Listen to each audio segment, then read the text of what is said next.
Friends, नमस्कार। जय Jagannath. Village बहु लाइफ चैनल को आपन को बहुत बहुत स्वागत। तो फ्रेंड्स, रोड साइड रे मिलुथिबा चटपट आलू मटर चाट को आज आम अति सहज उपाय रे घरे प्रस्तुत करबा।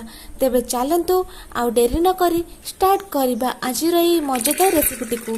चाट बनैया पाई मु एठी हाफ कप धला मटर को 4 ରୁ 5 घंटा पर्यंत पानी रे भिजेकी रखिथिली।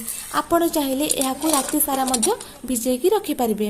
एबे से मटर को मु प्रेशर दे देछि।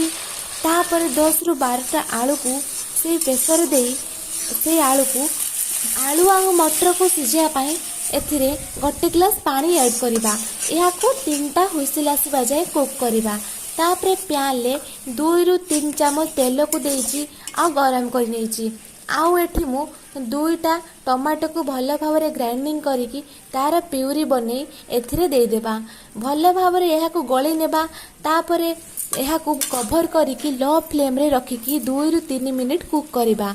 टमाटा भल भाव हो जिबा परे चाट रे चटपटा टेस्ट आसिया पाई टमाटो केचप को ऐड करिबा। एथिरे आमे 2 ରୁ 3 चम्मच ऐड कर देबा। तापर एथिरे भल कलर आसिया पाई कलर गुंड को दे देबा।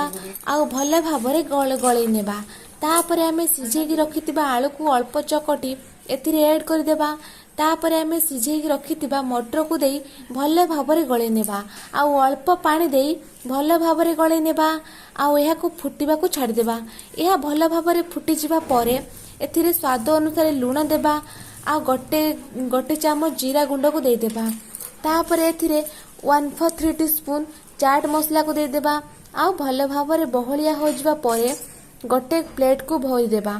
तापर एहा को गार्निशिंग पाई किछि कटा टमाटो को दे देबा, कटा पियाज को दे देबा, किछि मिक्सर को देबा, सेव भजा को दे देबा। आ किछि भृसंगा पत्र को छोट छोट करी काटी के दे देबा। तापरे भजा बादाम को दे देबा, किछि तेंतुली रस को दे देबा। आ लास्ट टमाटो सॉस को दे रेडी कर देबा।